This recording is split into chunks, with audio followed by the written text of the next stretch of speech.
సరస్వతి గీత. ఒకనాడు ధర్మరాజు మార్కండేయునితో, ధర్మబద్ధులమైన మాకు వనవాసము, కష్టాలు, అధర్మవర్తనులైన దుర్యోధనాదులకు సుఖాలు, సంతోషాలు అని పలుకగా, మార్కండేయముని అనేక మంది గూర్చి తెలియజేస్తూ ధర్మాన్ని బోధించారు. తార్క్షముని ఒకప్పుడు సరస్వతీదేవిని ఆరాధించి ఆమెను ప్రత్యక్షం చేసుకున్నాడు. అమ్మ, పురుషుడన్నవాడు ఏ ఏ ధర్మాలు చేయాలి, దేనివల్ల శాశ్వతమైన పుణ్యగతులు కలుగుతాయి అని అడిగాడు. అప్పుడు సరస్వతీదేవి ఈ విధంగా తెలియజేసింది. వాటినే సరస్వతీ గీత అంటారు. 4 వేదాలు క్షుణ్ణంగా చదివిన బ్రాహ్మణుడు, అనేకమైన యజ్ఞాలు చేసిన పుణ్యాత్ముడు స్వర్గానికి వెళ్తారు. మంచి దూడతో ఉండి బాగా పాలు ఇచ్చే ఆవు తగిన శ్రోత్రియుడికి దానం చేసిన నిర్మల చరిత్రుడు ఆ ఆవు ఒంటి మీద ఎన్ని రోమాలు ఉంటాయో అన్ని వేల సంవత్సరాలు స్వర్గ సౌఖ్యం అనుభవిస్తారు. బాగా బరువు లాగగలిగిన మంచి ఎద్దుని బ్రాహ్మణునికి దానం చేసినవాడు 10 పాడి ఆవులు దానం చేసిన ఫలితం పొందుతాడు. వస్త్రదానం చేస్తే చంద్రలోకం వెళతాడు.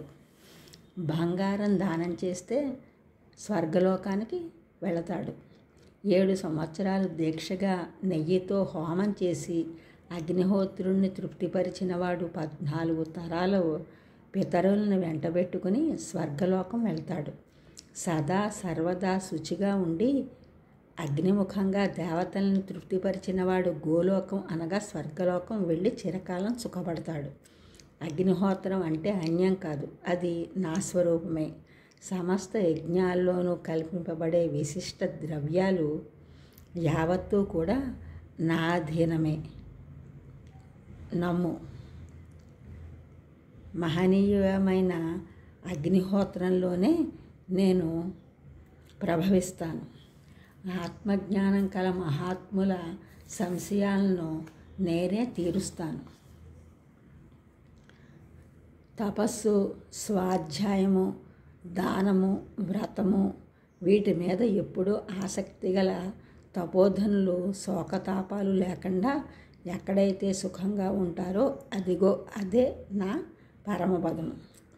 సరస్వతీ గీత విని కృతార్థుడయ్యాడు తార్క్షుడు. ఈ ఛానల్ చూసిన వారందరూ కూడా సబ్స్క్రైబ్ చేయండి, షేర్ చేయండి, లైక్ చేయండి, కామెంట్ చేయండి. సబ్స్క్రైబ్ చేసిన వారందరికీ కూడా కృతజ్ఞతలు. షేర్ చేసినవారు, లైక్ చేసినవారు, కామెంట్ చేసినవారు అందరికీ కూడా ధన్యవాదములు.